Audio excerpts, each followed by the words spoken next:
I feel like at some point though, like if your penis gets so large, like do you just pass out when you get a boner?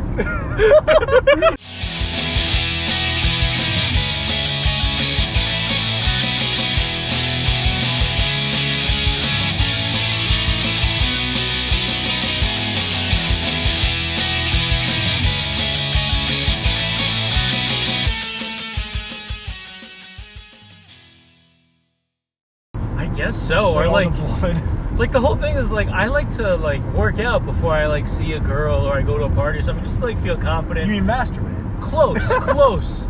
Masturbating at the gym with my arms. Okay. Yeah. Basically masturbating. Yeah, they kick you out of my gym for that, but I mean, if you can masturbate on the Stairmaster at your gym, go for it. It's called a home gym and it's in the garage. It's called a home gym and it's just a shower. It's just a shower with like a shake weight and that's it. It's just a room where I masturbate. That's what we call the storage room. It's Blake's jack-off center.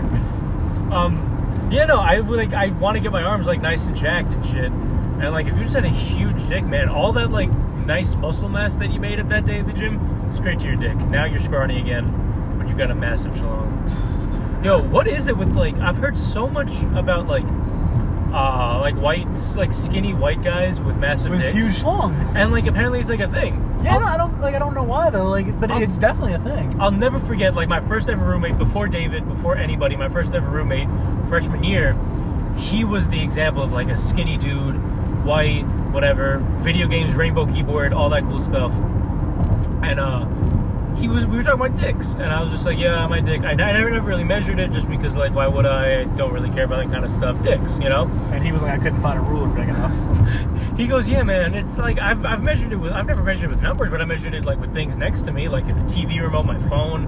And I was like, okay, so like what you get? And he was like, you know, my phone's a little bit bigger than the I don't know, like the iPhone 7 Plus. And I'm like, bro, that's huge, right? And he goes like, no, it's how big is the iPhone 7 Plus? It's like definitely like more than 8 inches or 7 inches. Is it like bigger than like compared to my phone? Way bigger than yours. Really? Okay, I was gonna say. Yeah, and I was like, bro, you know that thing's fucking massive, right? He goes like, no, you're just joshing. Is this whole truck just like, am I really high or like is that whole truck leaning that way?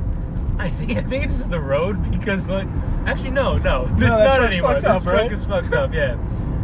Yeah, that's the benefit of driving. We're driving all the way to Plattsburgh. We get to see some fun stuff. I haven't seen anything crazy yet. There's like this really weird looking rock I always make sure to look at every time I drive up here. Dude, I've been having like the craziest things happen to my deliveries, and it's always so funny. Yeah? Yeah, no, it's always just like great, because like people are so stupid. So many people forget they ordered a pizza or like surprised when it shows up. Like, really? Yeah, like the way people answer the door, you would think it's 50-50 a pizza shows up when you order it. That, you know what's kind of messed up? A lot of houses you show up and the kid is clearly running the show. Oh no! Like really? It's like, yeah, this kid is clearly in charge of things here. Oh, that's depressing. Oh. Like that happens a lot. They're like, oh yeah, like he's really running the show. My favorite was, I hand this guy his pizza, and he goes, it's wet. He goes like, the box is wet. I was like, yeah, it's raining, chief. You know, like it's pouring out. Yeah. It's like it's absolutely pouring. Like right now, actively as I'm standing here talking to you, and we're outside, it's raining. Oh my God. Maybe if he would have answered your door quicker. Oh my God! And he was just like, "Yeah, good point," or was it just? Like... I mean, I didn't say it to him. I was just like, yeah, sorry about that. Like, I just didn't know what to say. I was like, it's raining. Like, of course it's wet. I can only think of like 2 like very specific evidence of like me getting like picked on or like picked on by like a customer. I will say that every single person, at least no matter how rich you are, should definitely work in some sort of food establishment just to like know what it's like, just to not be, so you won't be a douchebag. Yeah, right. You're a pizza delivery guy. Yeah. You work on tips. Do you know? Does it like piss you off a little bit when someone doesn't tip well? Like, I get pretty upset because like that's, you know what that's like, but like I doubt like you would feel that way if you like didn't work as a pizza. Yeah, no, it definitely like changed the way I view tips. Oh yeah, so like there were I'm never rude to people who work in like places like that either. Yeah, and because whoa, that was a cool car, yellow Corvette. There were twice where I really got like my ass handed to me by like a customer. And they were both old as fuck, so like I really should have been like, yo, why don't I just push you down the stairs? Let's see who's like in charge now. But like it was one time at like when I worked as a waiter at a diner, and this guy asked me, so I have a question about the soup. Does it come with this half tuna salad? I'm like, I'm not entirely sure. Let me go find out for you. And I go find out. I'm like, yes, it does. And he was like, okay, well, I have another question. I'm like, okay, what is it? And he says a question it was nonsense. Yeah. I'm like, okay, well, I'm going to go find out again because that's a stupid question. You're stupid. He goes like, why don't you go find me someone that can answer my question? I'm like, what? And he says, if you say what again? I'm like, what? And at that point, like, my manager was like, just enough. And I'll take his order. I'm like, but okay, fine with me. That's one less person I got to deal with. And it's just like shit like that. Like I worked at a cabana. I was a cabana boy, and I got yelled at by some old man at like 7 a.m. I'm like, who is up? Like, who is that much anger in their heart at that time of day? Like that is so wild. He was like, you put ice in my tray. I'm like, yeah, I'm supposed to. And like, he's like, I'll kill you. I'll kill your family. Like enough. You know, like when you work with like the general public, like you just never know what's gonna happen. Yeah, right. Because some people like you just like it's just so. What's your best story? My best story? Best, like either it was the funniest or it was just like warmed your heart or something. Like, what's your best? So like, I gotta go.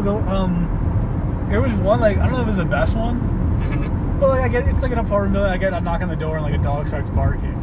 Okay. And I just like, shut up! The goddamn dog! He's just here. He's yelling at his wife. Oh my god! It's like the most stereotypical. Yeah, some people like they're getting threatened by an 8-year-old was pretty funny. That's a good one. Okay. I've had people get upset at me for not having $80 in change. Like they wanted change for $100 on like a $20 bill, and he was like, what? or like it was like, the check was like $20, and he was like, and he had like a $20 bill. He's like, oh, do you have change for $100? I was like, nah, like I don't have $80 on me. And he was like, what kind of a fucking delivery driver doesn't have change? Oh yeah. my god. I was like, I'm like, if you call in next time, like they'll make sure the driver has the change for you, but like we don't really walk around with all that money on us. Jeez, because like I keep mad aggressive. Yeah, because like, I keep the money in the car. Like I'm not gonna walk around with $300-400 in my pocket. Yeah, no, that's smart. Should hide it, especially not like the housing projects and shit. Yeah. You know what I found though? Rich people not good tippers.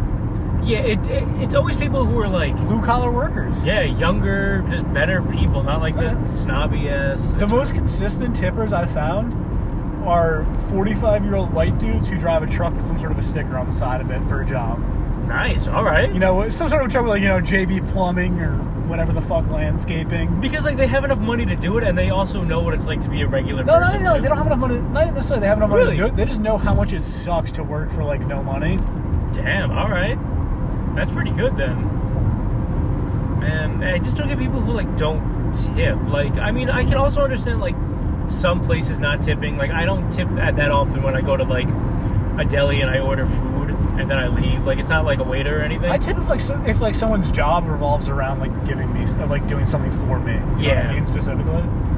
Like one time I did not tip at a gas station where like they went and did it for me. And I got my ass handed to me by like my friends in the car. They're like, you didn't tip? And like, I guess I did it. It was a fuck up on my part. But like, it makes me happy knowing that like people were like, yo, what are you fucking doing? Tip them next time or I'll fucking kill you. Like, good people, you know? I'll pull like, if customers don't tip or like, because like right now with like coronavirus, everything's like they call it and they like prepay the card and everything. Yeah. So like when you grab the receipt to look at the address and all that, you see like what the cost was and how much they tipped. Okay. People will pay in with a tip of like $1, and I'm just like, dude, do you think you're getting your food in the next 3 hours? Ooh. Well, I mean, I would do something like that, but don't like I would pay with a bad tip. No, but like then I would give you cash. Like the whole thing is like I just feel like giving you $1 now and then like an extra $5 when you get it. Just like don't leave a tip on the card. Just give me the cash when you get it. Because like some people do that. Like they don't leave a tip on the card and they tip you with cash because like they think the pizza place will steal the tips. Oh well, yeah, no, totally. I'd rather do cash because like that's straight in your pocket. Yeah, which like they don't do that. Like the place I work, like the money ends up just going straight in your pocket. Then really? Yeah. Oh, so that's pretty nice. It's like it's not a big deal. But like yeah, no, people just give you the tip when you get there.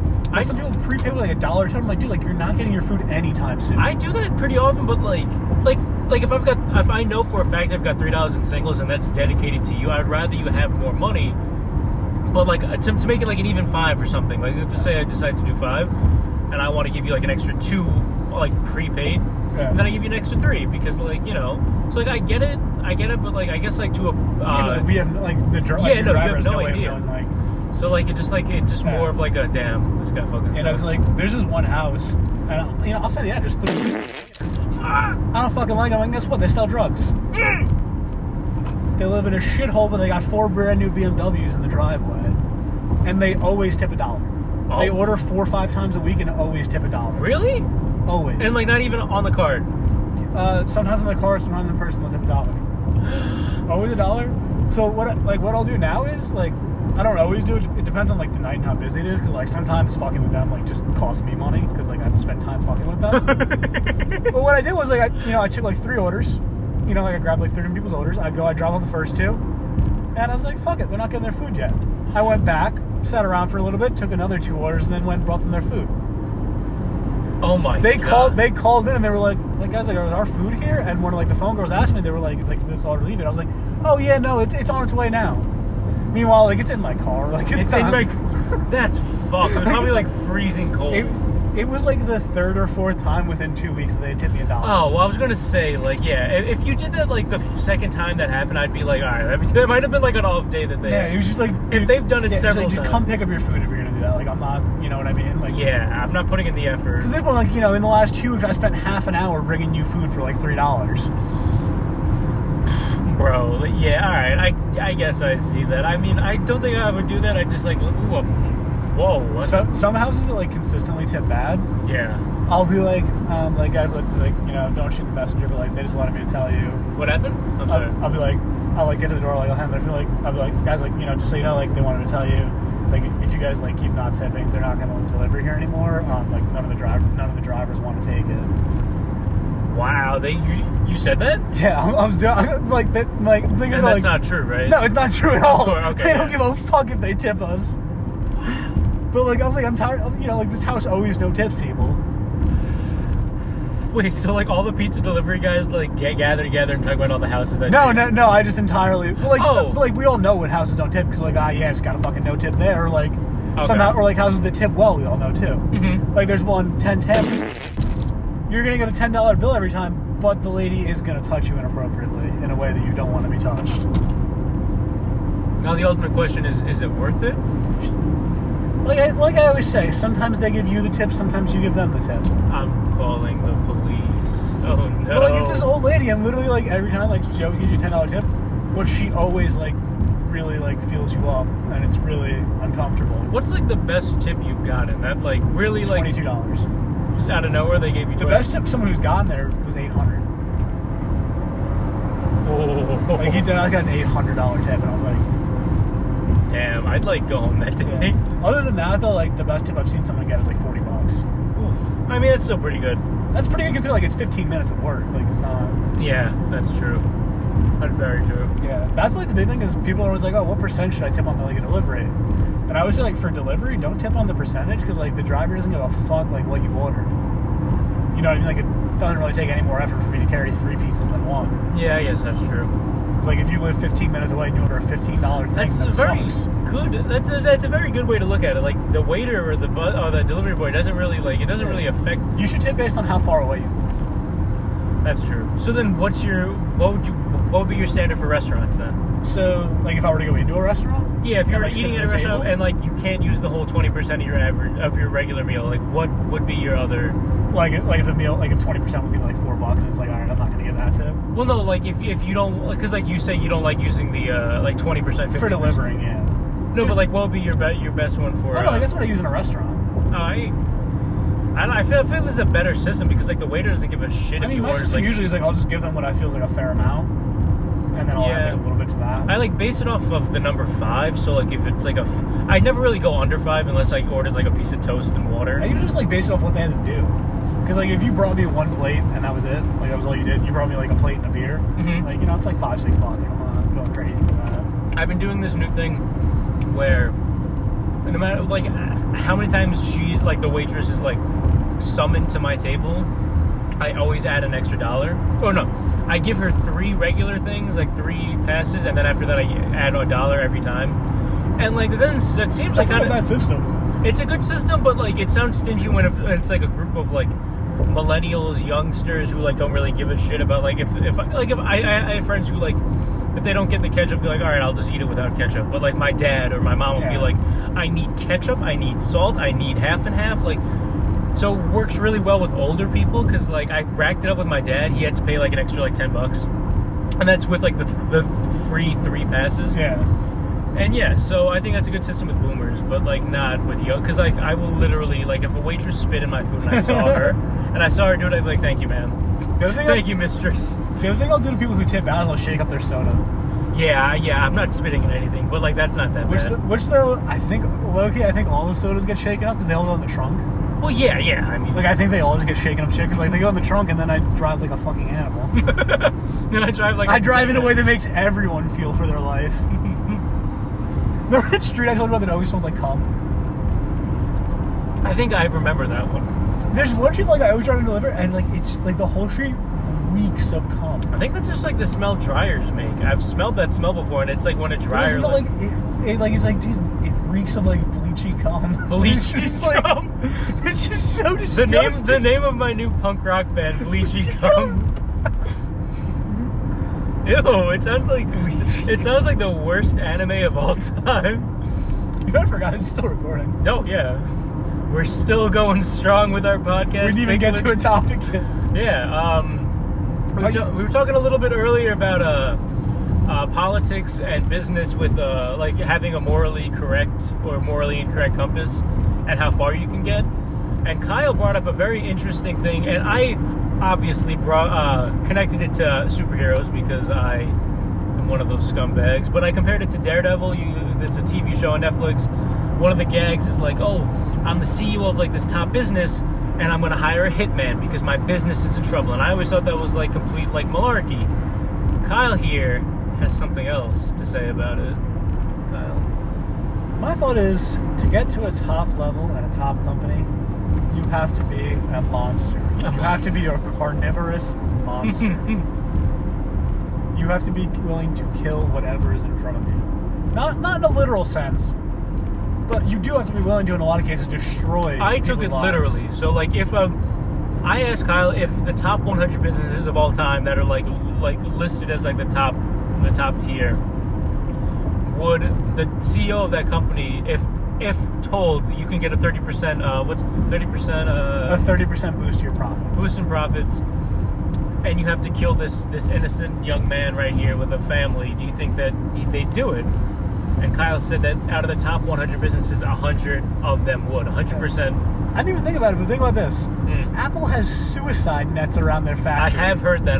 They're not even hiding the fact that people are dying as a result of the iPhones anymore. I would like to talk about one that like strays from all this, and I could be getting a lot of shit wrong because obviously I didn't look into it because I don't like reading on the internet. I'm not a boomer, but Ben & Jerry's I think is a really good company because apparently like they only hire like ex-cons and they give him, and the reason why the ice cream is so expensive is because they like they purposely pay them more than minimum wage. It's like minimum wage is like what's but minimum Ben & Jerry's wage? is not a top company. It depends on the state. Oh well, like federal minimum wage is like $9 or something like that. And apparently they like it's like $17 an hour or something. I don't know. You give them like a crazy amount, and like they do, and that's why it's so expensive, the ice cream. And like apparently like I think the Ben & Jerry's like are Ben & Jerry are like real people. Yeah, no, they're from Vermont. And like their whole I've actually been to the headquarters. It's really dope. But their whole shtick is like they got arrested the other day for protesting against the police. Yeah. And like I think that's like cash money. Those are really like guys who are like dope. I'm not gonna let this Mercedes in front of me suck a dick. My thing is though, I would be willing to bet they are probably still monsters. Their moral compass just probably aligns more with you. I mean, oh wow, they're really searching that guy's car. Oof. But like, he's wearing Timbs and skinny jeans. They have their goals. Their goals happen to align more than you, but you don't know how they reach those. Well, define goals. Like hiring convicts, their goals are to be able to support those things by I agree, but like I think when you say goals, I think it's more like I just happen to personally align with a more morally correct thing. A big part of the reason that they want that company to exist is to fund a way for ex-convicts to get jobs. Mm-hmm. Okay. Voice crack. That may in itself be very well good, but that doesn't mean that they're not monsters in the way they achieve that goal. Okay. Plenty of people throughout history have been absolute monsters in the way about I'm not they go denying about that. achieving a very just goal. Oh, You can have explain that. You can Give me have an example. incredibly just goal and still go about achieving it like a monster. Give me an example of someone who does that, because that sounds very spicy. I don't know why, but this is the first example that came to my head. Bill Clinton in Kosovo. Okay. Kosovo is a small Eastern European country. Country's hotly debated, and the main issue about this. But it's there. It's right around Armenia and a couple other places. Okay. In Albania. There was a civil war. Okay. And a Soviet state was trying to take over Kosovo. Okay. And they were brutally raping and murdering people in the streets. Who? The army that was invading Kosovo. Gotcha. Okay. Essentially a Russian army. Okay. Bill Clinton flattened the city to stop it. Even the innocent people. Men, women, children, and every warfighter. U.S. drone programs. You could say that whether the stated goal is good, whether or not you think their stated goal is what the actual goal is good, right? You know, we can agree that if the stated goal is to get rid of terrorists, drone program maybe not the worst way, right? Okay. In reality, drone strikes have killed far more civilians than they have actual military combatants. By like 3 or 4 times as much. Well, I have always been against that kind of, because like one of the biggest thing I think the biggest thing that slapped me in the face when I was like having my government official awakening, realizing that every government official was bad, was when I found out that Barack Obama killed hundreds of thousands of people with drone strikes, and everyone just thought he was like the cutest guy because he was on BuzzFeed. He won a Nobel Peace Prize for it. What? Obama won a Nobel Peace Prize, but he started 3 wars. I didn't know that, but Or like upped 3 wars, essentially. Can you hand me my water bottle? Yeah. Thank you, big boy. Yeah, no, that's when I realized that everything is shit, because like everyone loves that guy more than anything. I hate to be a bother, but can you twist that open for me? Thank you. Oh my god, thank you so much. Yeah, no. When I found out that Obama was like that, that's when I realized that like nothing matters. Everyone sucks. But anyway, the point is, you can have a, just, righteous, and moral objective, and still, the way you go about it makes you an absolute fucking monster. True. I definitely think, a Subaru WRX. But the reason why I think the people at the top are that is because being a monster will give you an edge. There's no way around that. I guess that's true. If you are willing to do things that will help you that other people are just simply not willing to do for some whatever moral, legal, whatever the reason may be, you're going to have an edge. Okay. And if say you're the top company, but you're not willing to do those things, a company is going to come along that is willing to do those things, and they will become the top company. And so there's not a single company you can think of that, like, where he didn't, like, or like he or she didn't.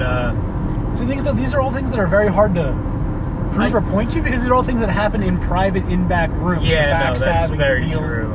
These are all things that happen in the shadows for the most part. Yeah, I guess that's true. But at the end of the day, it's greed, because there are hundreds of millions and billions of dollars on the line. Yeah. HSBC for years. HSBC, the bank. Yes, provided banking for Russian oligarchs who were involved in all sorts of horrible shit. Okay. It was about money. At the end of the day, to be a top bank, they realized that they had to be fucking monsters. They had to be willing to work with people and do things that other people weren't. Because if they weren't, someone would. Does that really make it morally okay, though? I'm not saying it's okay. I'm saying it's the reality of it. I would also say that morals are entirely subjective. No, I agree. It's more entirely subjective, but there are some things that just can't be. Because some people would say that there is absolutely no circumstance under which you should kill a human being. But in reality, I don't think that's true. I think there are a lot of circumstances under which you should kill someone. I can see the point, and like I think the legal system kind of sees it too. Like they, like at least like some of the laws I know about is like if someone comes into your house and threatens harm, then you can kill them. But I know some states. Depends on different states. Like in New York, you have to try to run away. Oh, really? Yeah, in New York, like you literally have, even if it's in your own house, you have to try to run away. Really? Like, yeah, no, like it's not like, oh, like I felt threatened, I decided to stand and fight. You can't decide to stand and fight. You have to leave. Really? Yeah. I did not know You that have to leave, make some attempt to leave, or be able to reasonably say there was no possibility of you leaving. The one that like bothers me the most is I saw a case, or not even a case, just like a news report where a woman went to jail because she like fought back against a guy trying to rape her, and I guess she won and she killed him, and she got in trouble for killing him. And like that's the one that gets me the most. Like that is literally, if you did not kill that man, you would have been raped. Fuck sometimes. It's really fucked. So sometimes they don't really know what they're talking about. I retract my statement. You know what's really fucked and spicy that I learned? Fucked and Spicy, my new punk rock band. Related to people getting arrested? What's that? Most of like the forensic science things they use, Yeah? nonsense. Like Really? you know, like bite mark matching.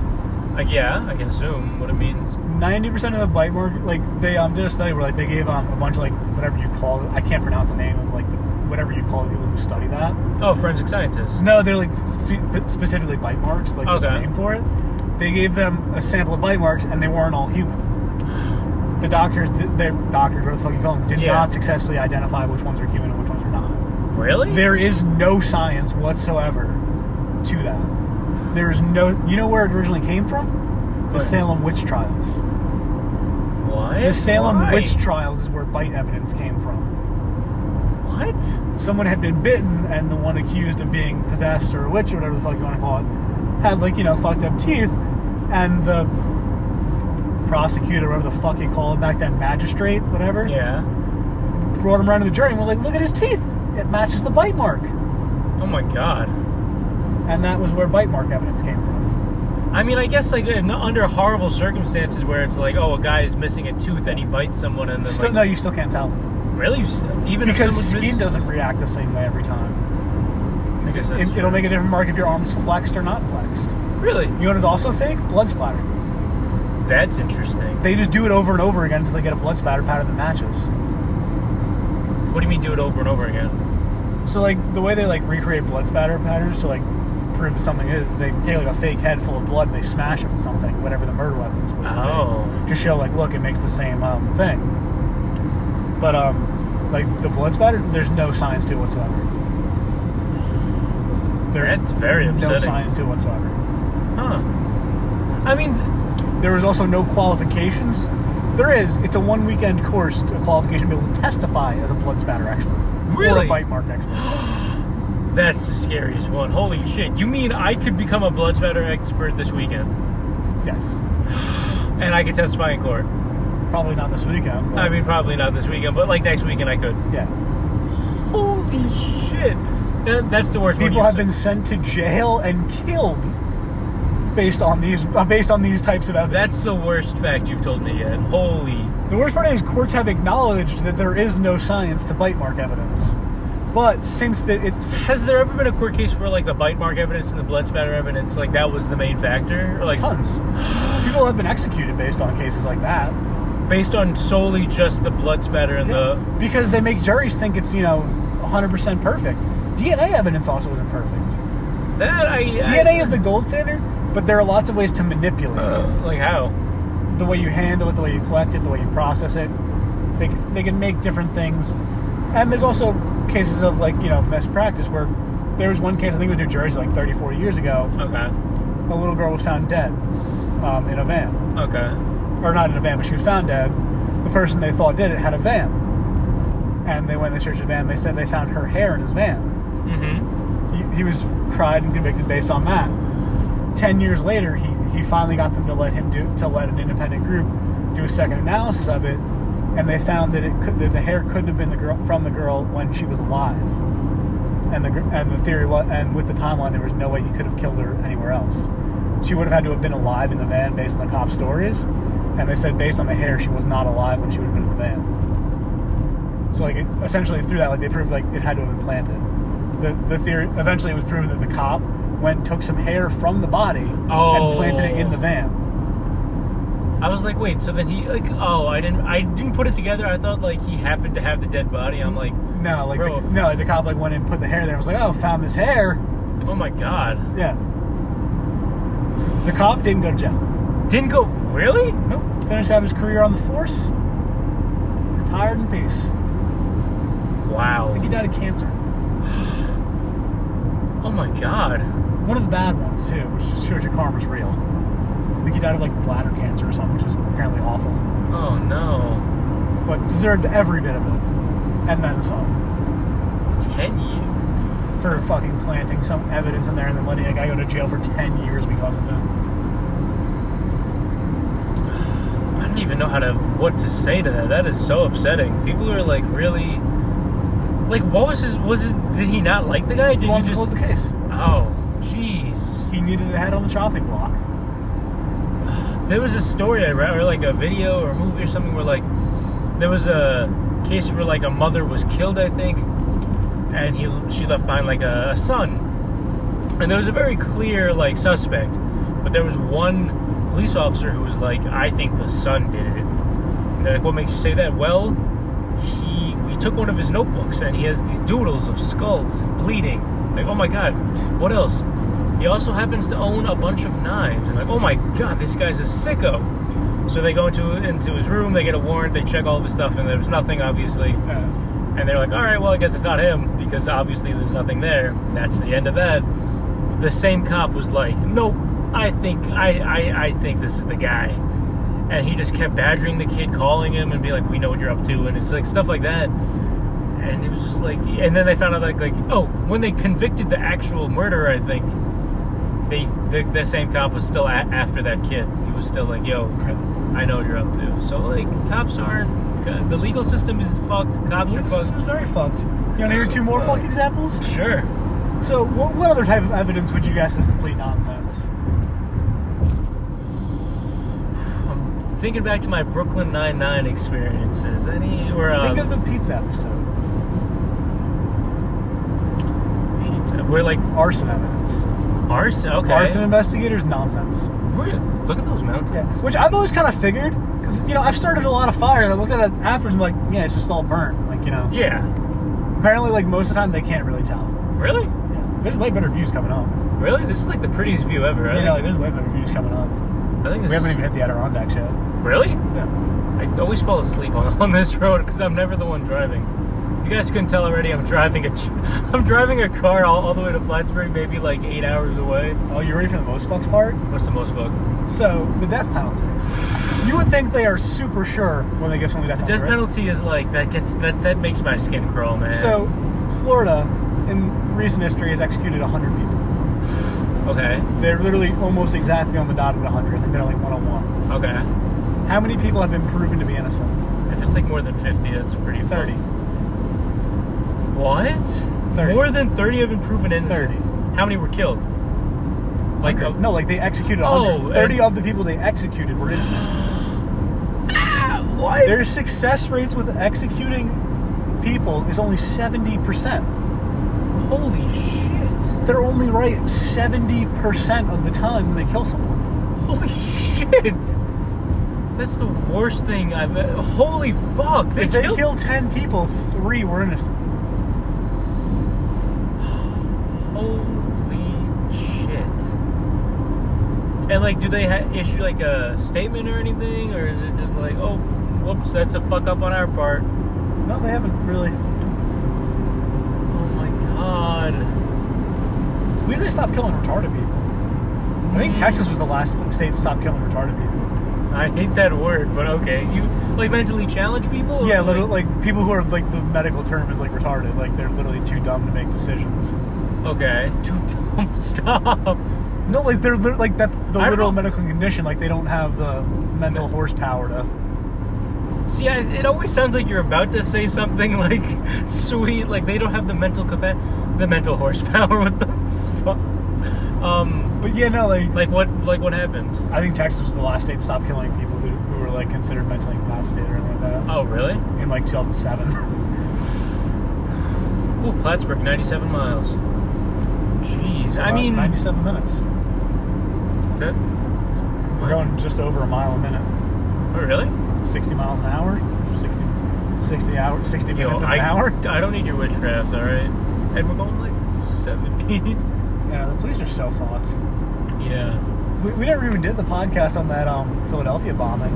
Philadelphia bombing, that's a... Oh, I can tell you all about that now. All right, go ahead. I have heard the story before. It is some of the most fucked up things I've ever heard. So Don't skimp on the details. You're in Philadelphia, early 1980s. Okay, so this is not recent, but like recent enough for like this kind of behavior does not fly. It's early to mid 1980s. Okay. It does not fly, and keep in mind, this is the only time in American history this has ever happened. Gotcha. The police have never done this before or since. Gotcha. Okay. You live in a regular street, Philadelphia. It's not a great area, not a terrible area. And a group comes in. They call themselves an activist group. They move in down the street and they buy a house. They're called MOVE, which doesn't actually stand for anything, even though it's written in all caps. It's written like an acronym, but doesn't actually stand for anything. Okay. And at first you think they're weird, but relatively normal. They do a lot of weird shit. They're up late at night. They eat weird. They talk weird. All their names are Africa. What do you mean? I mean, they legally changed all their name to Africa. The name Africa. Like their names are Birdie Africa, Maria Africa, Wow. John Africa. John Africa. Like the leader of the cult had them change all their names to Africa. Okay. The children only eat raw meat. Meanwhile, the adults are allowed to eat cooked meat. But they live down the street for a while, and they slowly start to get more annoying, rude, and out of hand. They start playing announcements really loud over enormous speakers at all hours of the night. Okay. Doing lots of weird things. And this goes on for the better part of half a decade. For about 5 years, it goes back and forth. The police have clashes with them here and there. The police kill one of their children. Why? Wait, how? That's a story. There was, reports of child abuse and things like that. Mm-hmm. So one day, I believe it was like 78 or something like that, the police came to check it out. There was some issues. One of the members of the Moon tribe shot a cop. Okay. That guy was taken to jail and killed, or was killed and then all that. Wait, why was he killed? He was killed in the process of shooting at the police. But I thought he was taken to jail. I mixed it up with another guy. I don't know why I said taken to jail, but that guy was killed. Okay, in the process of killing him. The police will have many conversations with them before. Okay. Well, that's pretty... About a year later, they have another one where a baby is shot in the house. How is the baby shot? That's a... Pretty much a similar situation where the police decided they needed to come in and check stuff out. Uh-huh. And the people in the house kind of said no, and the police said, well, we're going to do it anyway. Okay. Gunshots were fired. There is a video somewhere of the police beating one of the men from the tribe on the street in handcuffs. In handcuffs? Yeah, they pulled him out of the house and beat him on the street. Oh my... Why was he being arrested? Was he, resisting? It was just part of the 5-year clash between... Oh, okay, just one of the... Yeah. Okay. And eventually we come to, I believe it was 83. 83. Sometime in, late spring, early summer. Okay. Roughly. The police decide enough is enough. The neighbors have been complaining for a while. They tell the neighbors, all right, we're going to take care of it. And they decide they're going to have a showdown. They're going to do a siege. So they clear all the neighbors out. They go, hey guys, get some clothes. We need you to leave for a day or two. We're going to get rid of these people. They turn off the power, the water, the gas, all that. They come up to the house, surround the block, shut it down, and they start blasting the house with fire hose cannons. The original plan was to pretty much just blow the structure away with water hoses. Mm-hmm. Just to pretty much tear it apart. The main reason they didn't want to just walk into the house was they had built a bunker of some sorts on the roof. Obviously you don't want to give them the high ground. Okay. Because they were worried that they would shoot down from the bunker on the roof. So they were trying to make sure that, they were kind of all incapacitated or whatever before they would send any cops into the house. So I feel like this is going to be an obvious answer, but was there a reason? What were they thinking in terms of this is the best legal action to do, or was it just they were? So they had been trying to remove them from that house for a long time. But why would they be removed? Because they were generally a public nuisance. They were the speakers they use at NASCAR events, those huge loud speakers. Oh. Random hours of the night, they would blast messages over that about the government, how man needs to be clean.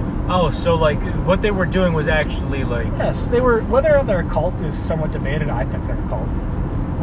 Eating raw meat kind of. But this was a 5-year process of clashes back and forth with the police. At which point, I wouldn't say it was all their fault. I'd imagine someone it did become personal, and the police did overstep their bounds many times. None more though than this day we're talking about. Yes, of course.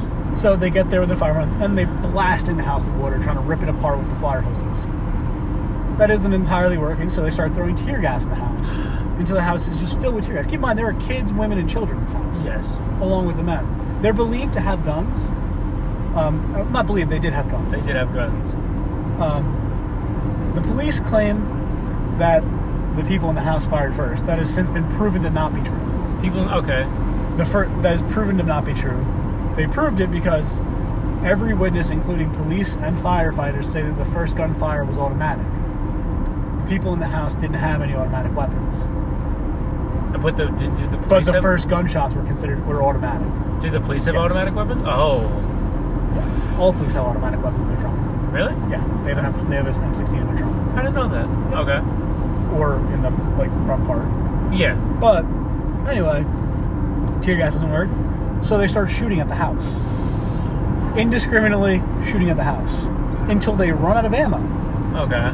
And then there's a video of this from a news helicopter. A police car rolls up and like something out of a movie.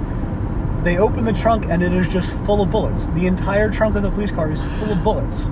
Oh my god. The police estimate they fired over 10,000 rounds into the house. Holy shit. 10,000 rounds later, they still haven't, people aren't coming out. What turns out was happening was all the water was still sitting on the top floor, but all the tear gas was kind of sitting on like the upper levels and they were hiding in the basement. So they figured the tear gas was going to get them out, but it didn't because it didn't really reach them. Yeah. Neither did the 10,000 rounds that they fired into the house full of men, women, and children. Okay. So they decided they were going to take it one step further. An enterprising young up-and-comer who wanted to make an impression with his boss. A police officer. Who worked for the bomb squad. Said, hey, we have bombs. What if we were to blow up the bunker they put on the roof? That's how they were in the basement, right? Yes, they didn't know that. The police didn't know that. Okay. But they said, hey, why don't we blow up their house? We'll drop a bomb on the roof and blow up the bunker. Oh no. And what they initially claimed to have used, I forget the exact name of it, but it's a gel explosive. It's a gel incendiary explosive. Okay. It catches fire. Plastique? No, not plastic. That's actually an important distinction because that's going to come up in a second. Oh my god. Okay. It's a gel incendiary explosive, one that they were legally allowed to have and one that commercial businesses with the right licenses can get. Mm-hmm. What has since come out and the FBI has admitted to was that they had also given the Philadelphia Police Department a whole bunch of C4. Oh. And the police used the C4 and the incendiary explosives in this case. We have no idea exactly how much was used. We know the police department was given somewhere in the neighborhood of 20 bricks of C4. What? And I'd imagine that wasn't all used in this incident. Oh, okay. But that was how much the FBI gave them. In a frame of reference, how much is 20 bricks of C4, like explosion-wise? Like Trunk of a car full of like C4? Oh, and it would vaporize a car. Vaporize? Yeah, if you were to put that in the trunk of a car and blow it all up, the car would be destroyed. You'd be looking all over the place for pieces of the door. You'd find the volume button for the speaker half a mile away. Wow. Okay, so this is. But like I said, they probably didn't use all that. The exact amount and mix they used is unknown. Okay. But they pushed it out of a helicopter onto the top of the house. At which point it explodes, sets the house on fire, but does not destroy the bunker. Somehow the goddamn bunker they made on the roof survived the blast that they pushed out of the helicopter. All right. So these are the underdogs. But the house quickly catches on fire, at which point the police chief orders the fire department to stop spraying the house with water. They had this entire time, remember, been blasting the house with water trying to knock it over. Yeah. As soon as the house caught on fire, the police chief decided that would be the optimal time to stop spraying water. Wow. During the course of this, so keep in mind, say from that window when the house catches on fire up until 30 minutes. From then, something happens in that time window. A younger child with a baby tries to get out of the house. About 9 or 10 years old, holding a baby, tries to escape out of the back of the house to get out of the burning house full of tear gas. And the police open fire on him until he runs back into the house. They claim he had a weapon. What he in fact had was a monkey wrench. And when the cop was asked this in the trial, he said, "Come on, I know the difference between an assault rifle and a monkey wrench." The kid did not have an assault rifle, which is just categorically untrue. Anyway, the police opened fire on him nonetheless until he went back into the house. my God. to burn. Only 2 people survived. Oh my God. Here's where it gets worse. The fire very quickly started to spread to other houses. The mayor, Okay. who has been watching on TV this whole time, This whole thing was a live? half an hour. Yeah, there was. Is that there's, supposed to? We no, weren't supposed to. Okay. No, the next exit is Plattsburgh. Okay. The mayor who had been watching on TV all the time, because keep in mind this is filmed by hundreds of cameras. There's people everywhere. Yeah. Okay. They had only really closed off like the block that the house was on, and there's police helicopters and stuff. So there's tons of footage of all this. The mayor, after a half an hour, calls and tells the police chief to put out the fire. After half an hour, he called and said, "Look, enough is enough. Put out the fire." Okay. What happens next is debated between the police chief and the fire commissioner. Okay.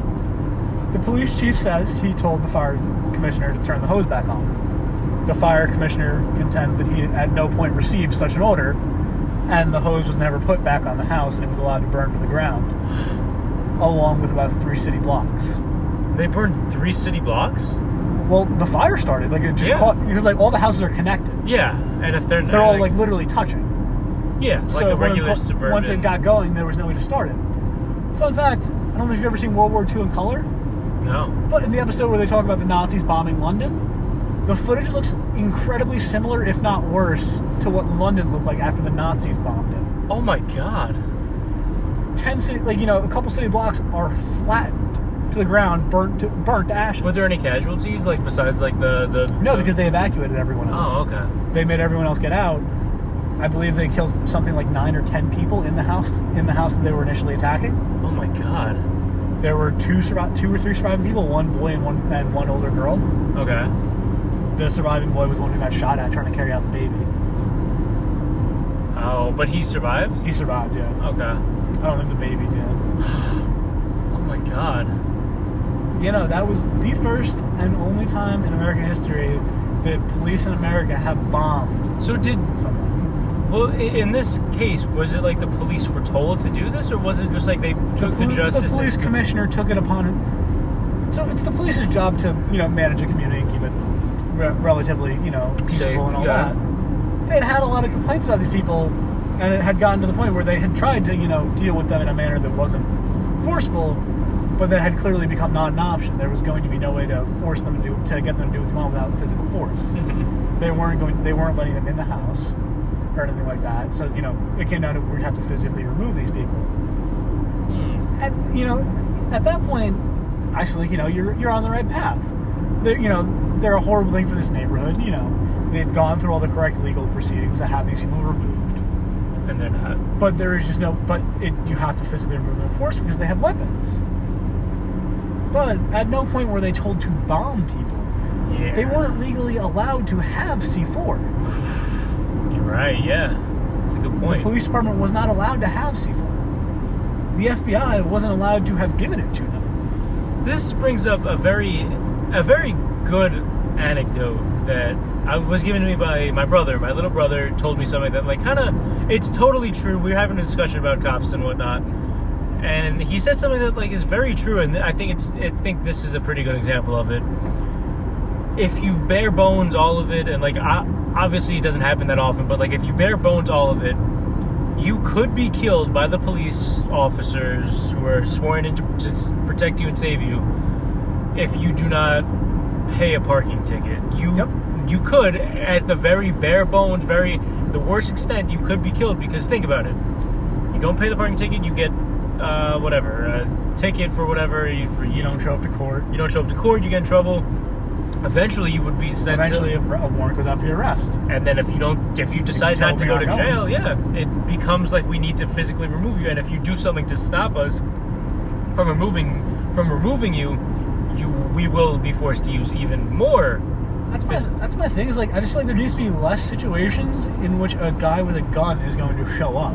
You know what I mean? There needs to be less situations where the government's response is to send an armed man. Well, so then what would you do in a situation where a man, a regular average Joe who just decides not to go to jail, who decides not to pay his parking ticket, but also happens to have the weaponry? The thing is, though, what was he going to jail for? should it have been something? That's what I'm saying. Like, It's a parking ticket. yeah, an armed officer should never be involved in that. A parking ticket isn't worth putting someone in jail for, even if they say "fuck you," I'm not paying it. I agree, but what happens when he keeps breaking all the rules that are meant to be like you have to follow it? Like It's a tough line, because at what point do you take away someone's freedom? Yeah. At which point do you change someone's life forever? And if it comes down to it, take his life, not change his life, but take his life, because that is the final step for these cops who, in the worst case scenario, did exactly what happened in Philadelphia, because that's what happened. They went through all the legal proceedings, like you said, which is the scariest part of all this, because if they did everything right up until one horrible day, that's very spooky to think about. And I feel like in this day and age, cops are one bad day away from doing that. One shitty. I feel like there's so many problems with the police. Yeah, I think the one police. of the biggest ones being that they're just immune to any punishment too. Mm-hmm. I saw something. It was if a doctor accidentally kills someone, they immediately lose their license. It's malpractice. They can never get a job again. If they kill one person, cops kill cops do it intentionally, and don't get any trouble. They get paid. Mm-hmm. I saw something that was the cop who gave a little baby girl, not a baby, but young, I'd say before her teens, back to the care of Jeffrey Dahmer, the guy who killed and raped and ate people. And the cop got commemorated. He went on to retire and got a really nice 401k or whatever business people do. But this woman, this girl, little small Asian girl, they did not listen to her because she was a POC, a person of color, and they trusted the white Jeffrey Dahmer more. And they were like, okay, well, we're gonna give you back to this man now, even though she's crying I don't want to go back. He's gonna hurt me. But we're gonna give you back to this guy. Good luck. And then, bam. Eaten. She was eaten, not alive, but she was raped and killed and then eaten. There's just so many problems. And a big problem a lot of people don't realize too is prosecutors. Prosecutors, okay. Because prosecutors are so incentivized to overcharge and charge people who aren't even guilty. Because at the end of the day, all they care about is their win-loss rate. Yeah, of course. So if they take someone to trial and it comes out that they're not guilty, that shows it was a loss for them. So prosecutors oftentimes will, even if they know someone's innocent, still prosecute. Really? Yes. I mean, no, that I already knew, but there are people who have been sent to jail, done years. It came out that the prosecutor knew they weren't guilty and were still not released from jail. Wait, knew that they weren't guilty? Yeah, the prosecutor at the time knew they weren't guilty.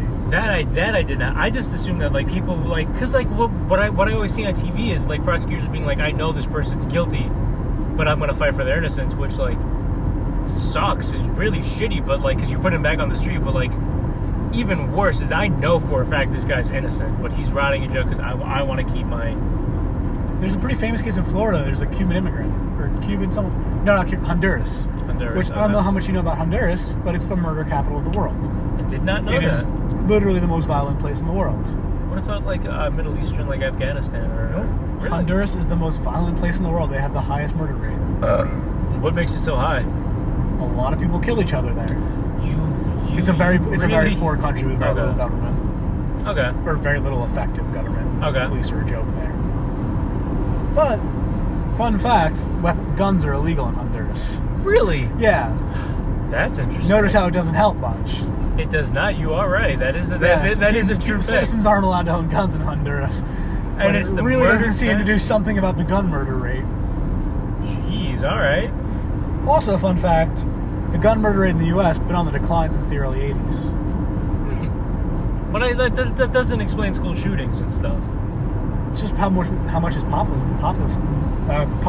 That's a cool car. Mass shootings have also gone up because they changed the definition of a mass shooting. Okay. A mass shooting is now a shooting in which 2 or more people were shot. I think that's fair. Okay. That's not a mass shooting.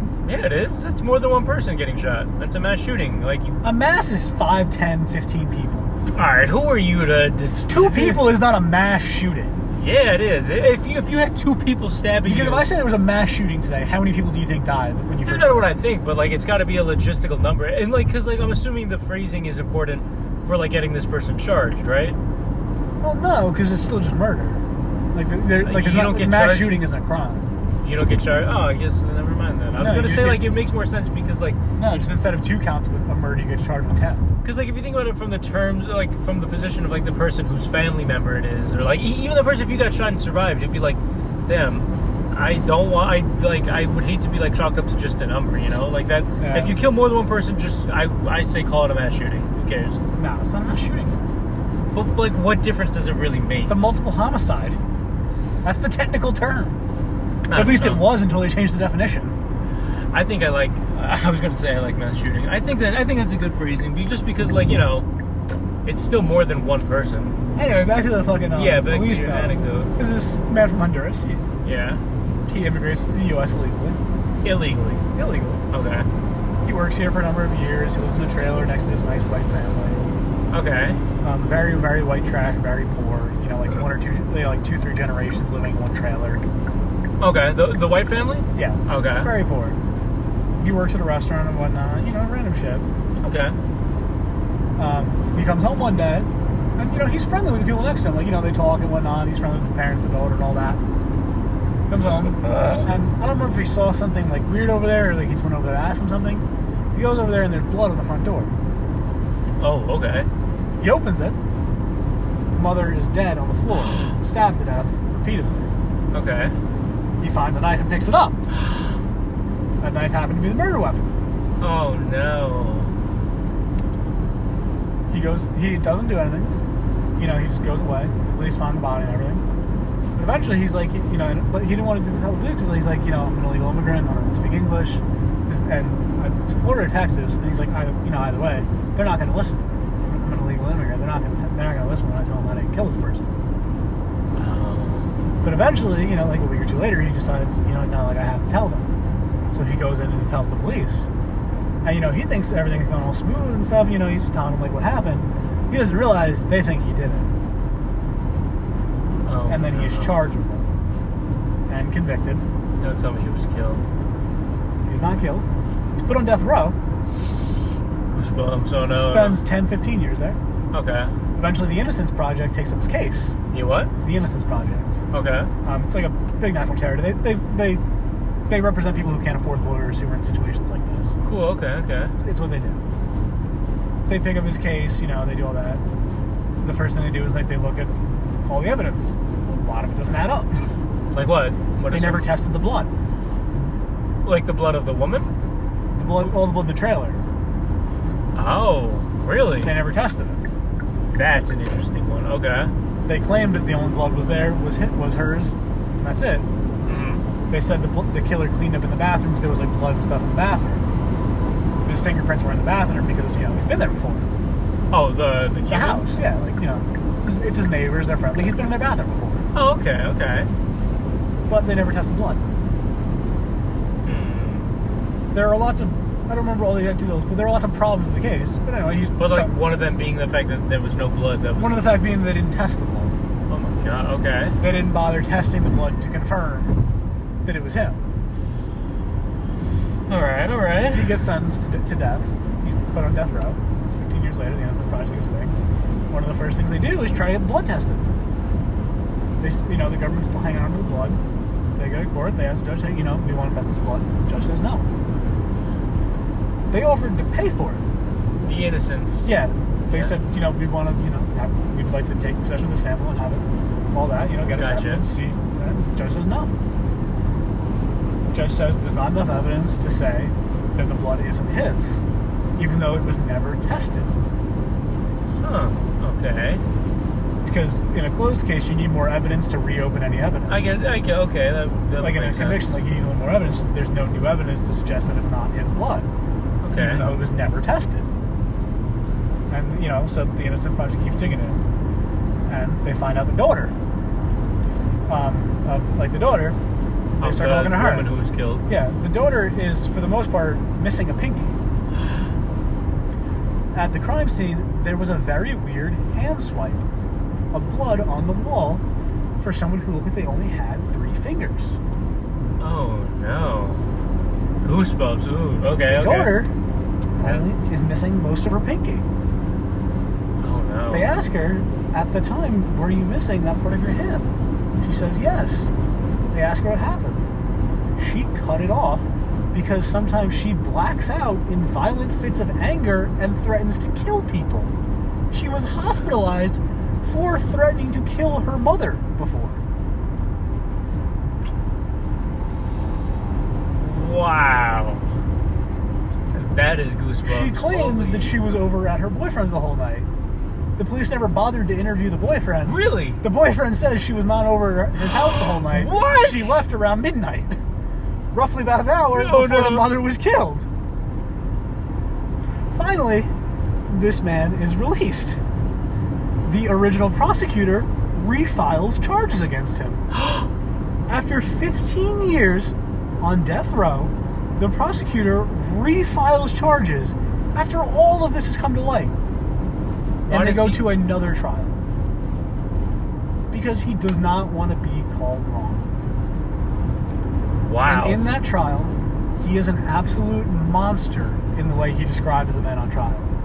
And at one point, all sorts of manipulative, subtly racist, God, things to try to convince the jury. And at one point, he turns to his lawyer, or his lawyer stands up to the judge and says, like, you have to do something. I was like, he is clearly so far over the line here. Like, this just isn't right. Okay. And the judge says no. And the guy turns to his lawyer and says, please keep going. This man is going to kill me. What happened? The guy turns to his lawyer and says, please keep arguing. This man is going to kill me. Oh my God. The judge, in this case, also tons of problems. Wow, what's wrong with it? And like, this is the same judge from the last time? Okay. In the initial case, to be a judge on a death penalty case, not every judge can do it. You have to be. There's a special judge that are certified in death penalty cases. Okay. She was not certified in death penalty cases, and as a result of that, she misinstructed the jury several times throughout the course of the original trial. They were discussing and reading news about the trial, which is all things that are grounds for a mistrial. What, they were discussing, like... The trial, like, and news from the outside about it, which are all grounds to immediately get the trial started over with a new jury. Really? Okay. The judge decided, no, it's fine, and let them keep doing it. In the second retrial, 15 years later, okay, the judge, who is also now still not a death penalty case judge, goes out of her way to make sure that she is reassigned to that case. What? Why? Because she wants to make sure that he is put back in prison. Holy shit. Why did she want him to go back in prison? Because, like, she thought she's a horrible bitch. Oh, okay.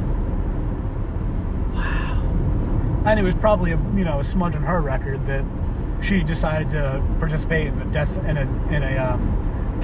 sentence trial without the proper certifications in a way that made the trial entirely invalid, and not even follow the basic rules of the courtroom proceeding, like not allowing the jury to read news about the trial.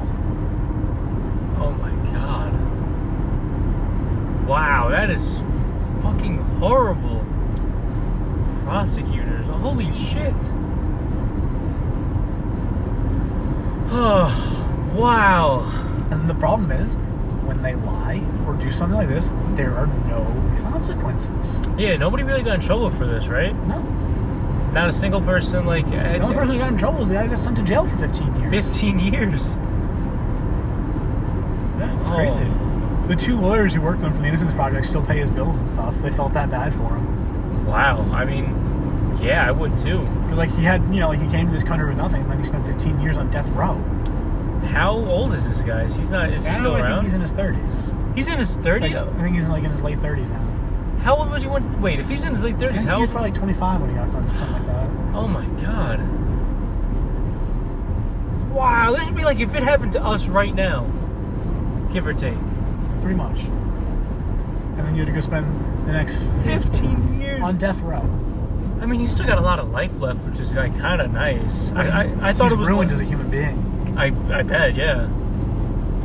I just thought that he used to draw all the time in prison because he said that was the only way for him to escape while he was in prison. Yeah. And his drawings were beautiful. Really? He said now since he's left prison, he tried to draw and he just had a horrible panic attack. He said as soon as he started trying to draw, he was just right back in prison. In his head, he was right back in prison. Yeah. Wow. Because like prisons can be fucked. No, yeah, there's Like, a lot of horrible stuff. There's one guy who has like a somewhat similar story. He's like this time a white dude. Okay. He's from like the South, from like Alabama. He gets convicted for something he didn't do. He didn't do. Sent to jail. He gets sent to a horrible jail. Oh no. Where he is mercilessly beaten by the guards for a year or two. Mm-hmm. Until something happens and he gets sent to an even worse, more secure prison, where he sits by himself in a room 23 hours a day and is not allowed to speak. Why? I heard it. Those are the guards' rules. They'll come in there and beat your ass if you start talking. Really? I heard him talk about it, give an interview. He said, I was in there for years, and you try singing to yourself happy birthday on your birthday. I paid for that one. Oh, goosebumps. That's a scary The guards one. came in there and beat the living hell out of him for singing happy birthday to himself on his birthday. Oh my god. Wait, so he was in there 23 hours a day? Like, did he get fed? Or like, what He was was in solitary confinement 23 hours a day. Why? They shove a tray through your door. Yeah, like... The guards didn't like him. They used to make him fight people, all sorts of stuff. And of course, they would just, randomly beat his ass. Jesus. Like he had been sent to like the whatever their equivalent of the hospital was like hundreds of times in the Infirmary or in the something? 20 years he was in jail. Why did he get transferred? Like, I feel like I'm missing a lot of the story. Like, I don't know like the entire story. Okay. Jeez. But like he was on the Joe Rogan experience. I just remember listening to him talking about like almost crying when I was listening to the podcast. I was like, holy fuck! Like the amount of pain in this man's voice for something like he didn't do. How did he get out? Like, eventually, like, I think it was the Innocence Project. Eventually, like, cleared his name. Good for... Wow, holy shit. It's 2 for 2. Yeah, no, the Innocence Project is one of the few charities I support. Yeah, right? That's, like, really nice. I don't support most charities because most of them are a scam. Like, the Red Cross, not actually a charity. Really? Yeah, no, like, legally, they're not even a charity. Oh, well, I mean, there's something... They offer aid. They're a for-profit organization. Oh. Like, you can file as a charity, a non-profit, or a for-profit. They're filed as a for-profit.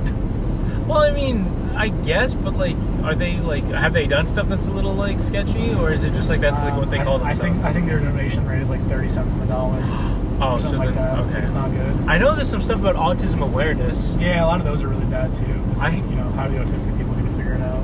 I heard something like apparently like autism awareness focuses more like not on helping. It's on awareness more. What? It's more on awareness. What happened? It focuses more on awareness. Oh, well.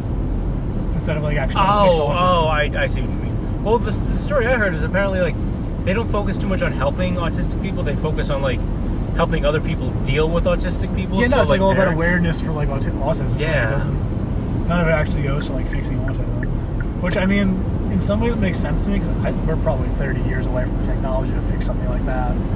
I think the money could definitely help, though. I definitely think that's something. Yeah, I just think there are like a lot of precursor technologies that have to get developed first. Yeah. Because like you need gene editing technology. Even just like straight up like helping autistic people. Yeah, like just giving them the money would almost be better. Like just give them a check.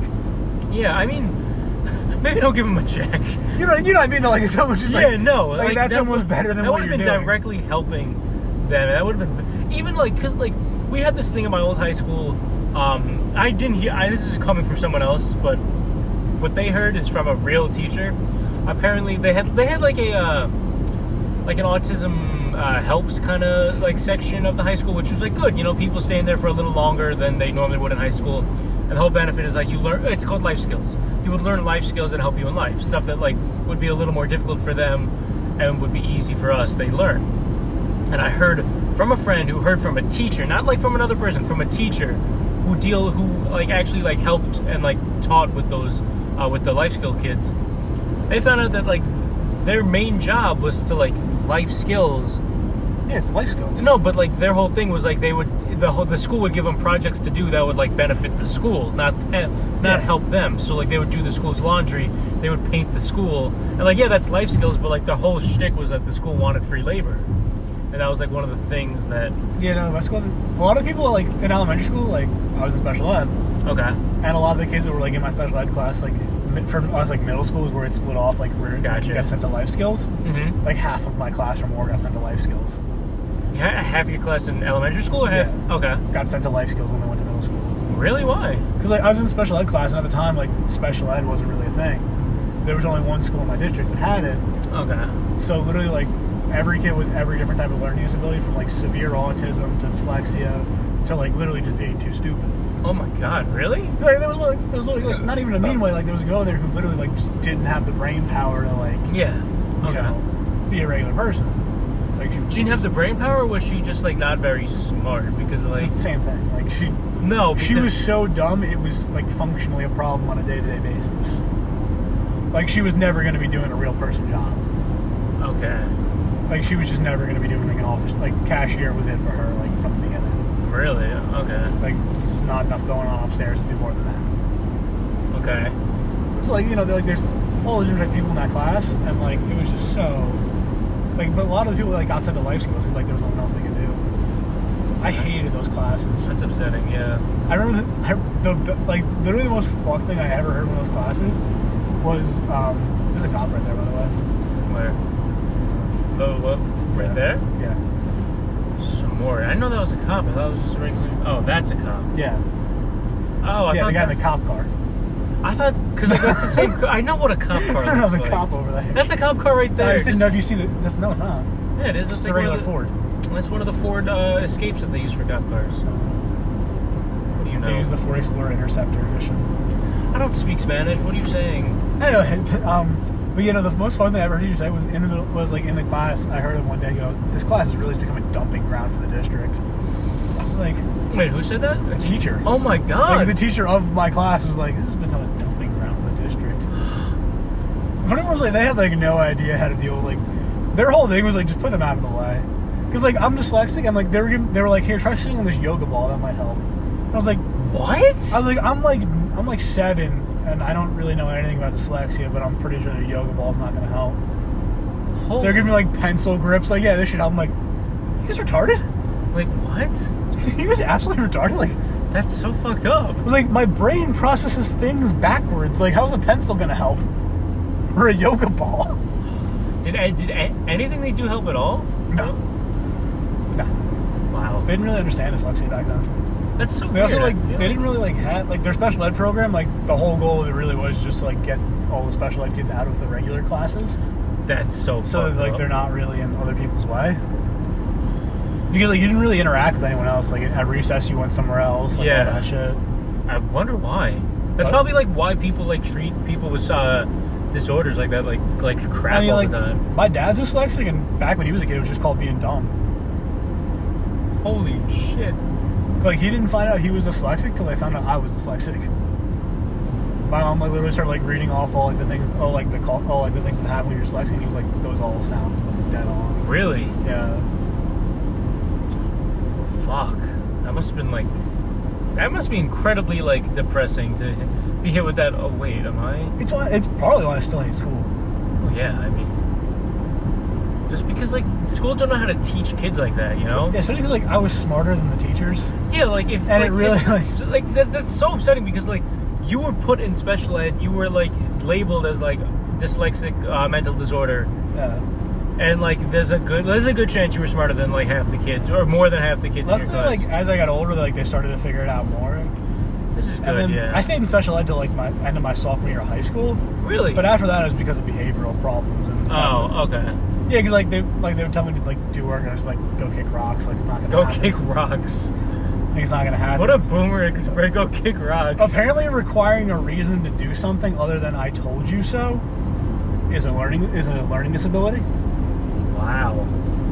It's a very bold. I'm gonna tell that to my mom, who does that. My favorite one was that a teacher kicked me out for not doing any work, and you know, like we're sitting, and then like you know, a couple hours later, I'm sitting in the principal's office with like the principal and the teacher, and I was like, there was no reason to do it. Like, why should I have done it? And she goes, because I'm a teacher, and I told you. She's like, because I'm your teacher, and I told you so. I went, actually, you're not though. You kicked me out of class. You're not my teacher anymore.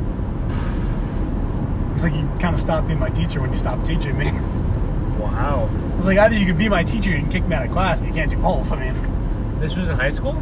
I think it was middle school. Oh, so yeah, this wasn't even because like in elementary school we had like one teacher for the whole day. In middle school, like in high school, we had a whole bunch of different teachers. Yeah, but in elementary school it was like what that for like the next 8 hours that was your guardian. So if something happened to you, they get in trouble. I don't think that rule applies to someone who sees you for 40 minutes, like one time a day. Like, no, that doesn't count. You're not. Especially like back in like the younger age too. Like, I actually like was retarded, so like I couldn't really read or anything. Okay. Because like third, fourth grade, I couldn't really read, so like I did need to be in the special ed class for that part. And like I paid attention for the most part. It's like, all right, like I actually need to learn this. I'm probably gonna need to read at some point. At some point, reading would be. Like I'm probably need to read and be able to do like basic addition at some point. That'd be very nice if you could do that. But like once I like started being able to just get 100 on tests without actually going to class, I was just like, fuck this. This is retarded. Jeez, yeah, I hate the whole do as you're told. Like, teachers, if they did what they promised to do and mold the minds of youngsters, that'd be great. Because I see a lot of shit on the internet of like teachers doing like amazing stuff. I saw a video of like a woman teaching from like Zoom class, and like she's still getting like fucking shit pay yearly. Yeah. But like the shit she had to put up with, it was like a third grader on Zoom. It was like, I can't hear you. My mic isn't on. It was like, but your mic is on. That's my favorite. If you say, I couldn't hear you, my mic was muted, no one will ever question the fact that you can still hear when your mic's muted. Like, if you're like in a meeting or something, like you're not paying attention, someone's like, oh, Kyle, like, this, and that. And you're like, oh, sorry, my mic was muted, I didn't hear you. They'll always just be like, yeah, so, like, yeah, and then we'll realize, like, oh, yeah, like, you can still hear if your mic's muted. I think Zoom classes are absolutely bonkers, man. You are really going to, because, like, obviously it's You're really just going to a YouTube. You're really going to a YouTube, like, college, and you're paying money for that. So My little brother is a freshman at a new school, like a new college, and half of his classes are online. He still has to go to class, like 3 out of 5 classes, but like 2 of his classes are online, and he's paying like full price for them. Yeah, that sucks. Yeah, it'd be kind of tight. That's retarded. Yeah. I should really like learn more in high school so we don't spend so much time in college. Yeah. Like if we just spend less time learning like the Pythagorean theorem and gay shit like that. Yeah. Would have been nice if I mean... That was the other big thing in school is like they would hand me something like, I'm never going to use this. Yeah, all the time. And they'd be like, oh, you never know what you're going to need. And I'd be like, yo, go kick rocks. I'm never going to need this. I think there were a few things that definitely piqued an interest, but like I'm telling you, there's not a single person I can think of. It's like I'm never going to use a geometric proof in my life. Yeah, exactly. Geometric proofs did not help. That was the hardest thing I had trouble with. Yeah. Failed like the final exam like twice. What's the lowest grade you ever got, like in a class? Oh well, 30s. Really? Yeah. I got a 16 in art once. Art doesn't count. Because, But I got a 16. I didn't even get full attendance credit. No, I got some pretty shitty grades. The worst thing I ever got was failing my trig regents because I failed that like I might have been twice or thrice I failed it, and I think I might have failed it twice. I think the third time. So this was like one of the most high stakes thing, and I still think of it as the most important test I have or will ever take ever, because at this point it was like very late into my senior year because like it was early on in my senior year, because at this point I already committed to the school that I wanted to go to. Like I said everything. Yeah. The only thing is they were like, if you don't pass this regents exam, like there's a good chance you won't go to school. So this was my third time taking it. I pulled out all the stops. I studied every day. I didn't even like focus on SATs and shit because like college, obviously, I already got that figured out. Yeah. And I passed with like, I think it was like a 60. I passed with a 70, and passing with a 65. And oh my god! I mean, I did go to college, which was really nice, but that was the most high stakes test I've ever had to take because I already failed it like a bunch, and that would have stopped my entire college career. I almost didn't graduate middle school and high school. High school's a scary one because middle school, like, who cares? I almost didn't. They told me I wasn't gonna finish middle school, and then high school, I literally almost didn't graduate because I almost failed gym, like the last year. I just didn't go. That's fair. I got suspended a couple times for skipping gym my senior year. I was like, so let me get this straight. Because I didn't go to class, you're gonna have me not go to class. Gotcha, chief. She was like, why didn't you go? I was like, we were running around the track, and I was like, it just sounds like no fun. It's like I'm not a gerbil. Like, I'm just gonna go run in circles. Like that's basically what they. I was like, if I told you to go run in circles around the parking lot, would you do it? Would you do? That is so fucked that they really made us do that dumb shit. Like, we had fun gym classes in high school, but middle school was the worst. It was like the mile we had to run. We had to run a mile. We had to run a fucking mile and like go to class all covered in sweat. Yeah, I would just never run it. I was that fat kid that ran it and still got a really high number. Like, I would always just tell him the same joke.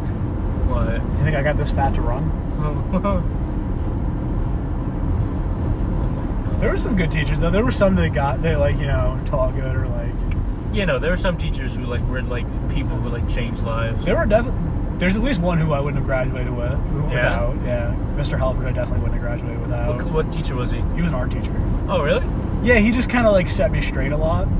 Good shit. All right. And like, it was like, Kyle, like, come on, like, like, why are you doing this? Like, you gotta look past, like, here, like, this is what's gonna happen if like you do that. Like, it's like I almost punched a hall monitor one day. What? Student or a teacher? Well, he's not a teacher, but his job is hall monitor. He's not a student nor a teacher. Okay, he's an adult. He's a limpy fuck. He's got, like, I don't know if he had a stroke or something, but, like, he walks like a gate. He walks like a T-Rex a little bit on one side. I hate you. That's so fun. No, wait till you hear what he did, though. What'd he do? So, like, gym class would always end, like, a little before the period ends, so you can go in the locker room and change and shit. And then I had a free period after, and I was going to hang out with that art teacher, Mr. Helfrich. Okay. The back exit to the gym was right by the cafeteria, and right in front of the cafeteria is a hall monitor. That's where this fucker sits. And, it's the middle of the year. I've done this 1,000 times. I just go walk out of the locker room. I start walking into the art class. He goes, "Where are you going?" I was like, "I'm going over here." And, like, I didn't tell him. I was like, "I'm going over here." Like, whatever, I'm walking in the fucking hallway. Mm-hmm. He's like, "No, you need a hall pass. You're not allowed to leave you." I was like, "No, like, I'm good. I'm just going to walk over here." He was like, "No, like, you need a hall pass." I was like, "No, like, I don't. I can go where I want. I'm good." Like, oh. And then he gets up from the table and, like, starts trying to, like, fucking, like, get me, like... Was he blocking you or something? I just kept going, like, the whole time I was talking to him. So, like, I'm, like, halfway down the hallway at this point, telling him back, like, "No, I'm good. Like, I'm just going to go wherever I want." And he gets up and starts limping his ass down the hallway after me. And then he puts his fucking hands on me. What'd he do? Oh, no. He grabbed me by the arm and, like, turned me around. And when he turned me around like this, with my hand up ready to punch him. Oh, my God. Really? Yeah, because, like, when he grabbed me, like, my first reaction was, I'm about to punch who's ever grabbing me. Yeah, I mean, that's fair. That's fair.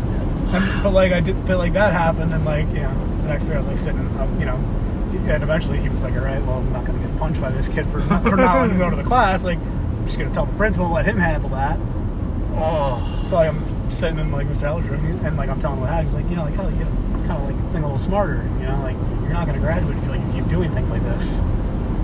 Wow, yeah, that's definitely good. He really set you straight, all right. Yeah, he always set me straight. He was always, like, setting me straight and, like, making me go to class and stuff. All right. But, like, he would always let me come to his room and, like sometimes I'd be in there, like, like, I'm going to get in trouble if I sit in class right now. Like, can I just go, like, hang out in the back of your room on the computer or something? He's like, "Yeah, sure." Wow, that's a good guy. Holy shit. Yeah, there was, like, 2 or 3 people who, like, realized I wasn't going to graduate, like, the normal way, but that I could still easily do any of the work with my eyes closed. Okay. Because, like, like, like, I don't know if your school, like, there's, like, assistant principals, and, like, they cover, like, certain people. It's like, if you get in trouble, like, you have your assistant principal that you go to. Okay. Mine happened to be very willing to work with me. Really? That worked out very nicely. Because eventually, like, what we set up was, instead of me going to the office every time I got in trouble and, like, got a write-up. Yeah. Because, like, you like, sign, like, fill out a form with you didn't, like, go to the office. So, like, they would put it in the box. At the end of the week, we would just sit down and talk about all my write-ups. And then he would knock it down to, like, 2 detentions or something. I'd be like, maybe I'll do 1. Because, like, if he, like, suspended me or gave me detention for everything I got written up for, like, I wouldn't have made it a month in. Yeah. And at that point, like, I'd already been with him. I'd already been kind of, like, working with him for, like, 3 years. Like, he was my middle school assistant principal, too. Kind of sounds like you guys really, he was, like, making a deal with you. It was like, yeah, no, he was making a deal. Because, like, he realized... And you did learn from it a little bit, right? Like, he showed you, like, a little bit of compassion. And I mean, the only thing he taught me was that if you're smart enough, you can get away with whatever you want, or funny enough. Okay, well, that's not... I don't think that's the point he was trying to make. No, I don't think it was, but at the same point, all it reinforced was that if you're special enough, you can get away with a lot. If you're special enough. That must have been really nice, though. He saw a young man with a lot of potential. Ooh. Well, because he knew that I wasn't retarded, and, like, that I was, like, good at like, I could do all my classwork and shit. But he knew I also, like, just could not be in a classroom and be told what to do. Like, he knew I had real issues with being told what to do, and he knew I couldn't sit in the classroom and do work. So, like, like, if I'd curse at a teacher, he'd give me a detention instead of a suspension. Or, like, skipping class or whatever, he was pretty much let me slide for. Yeah.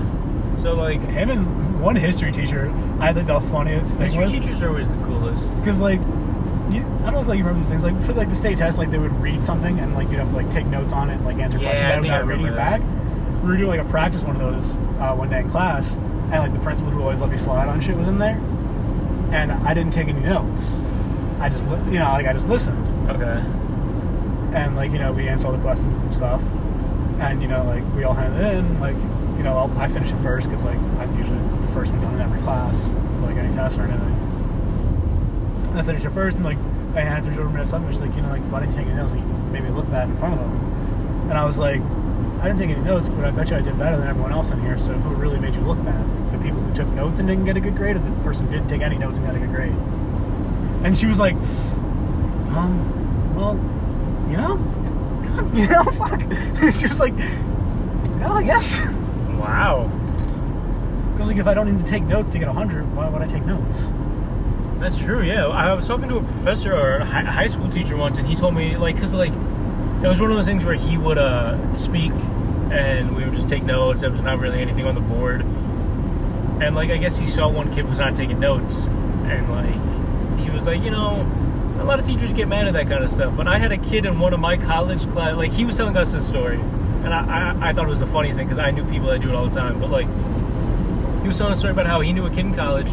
He would never take any notes. He would sit in class with his arms crossed under his arms. That's pretty much what I did. And he would just like sit there and listen. And he passed every single. And he didn't even like cut class or anything. He would just like be there and be like, whatever. That's pretty much. I bet you he was dyslexic.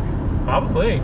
Because like I never even put two and two together. There's like a CEO I heard talk about being dyslexic because he's dyslexic, and he was like, one advantage dyslexic people get is they can listen and remember things better than anyone else.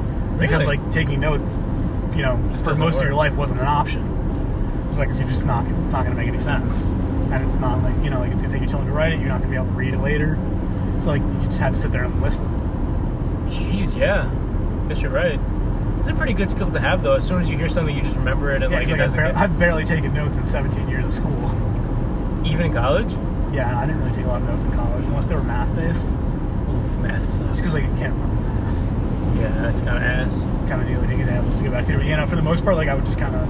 A lot of times, like if I did take notes, it was to keep myself like paying attention. Okay. Because I found that like sometimes like when I didn't take notes, I would kind of like drift off. Oh yeah, that's how I do when I am taking notes. But, for the most part, like I'll just pull up to class and like sit down and listen. It's just way more effective than taking notes. That's kind of lit. I find that if I take notes, I actually don't remember it as good. That's because I think it's something about like you writing it, like it takes a little bit out of it. Because like I definitely have trouble when I write notes. I think too, like I think I have to spend more brain power on the actual act of like spelling a word. That's true. Yeah. So like, I think it's like too distracting to have to spell words and study at the same time. Yeah. And they're all going to be spelled wrong, and I'm not going to be able to figure out what word it is 20 minutes later, and it's all a shit show. It's just no good.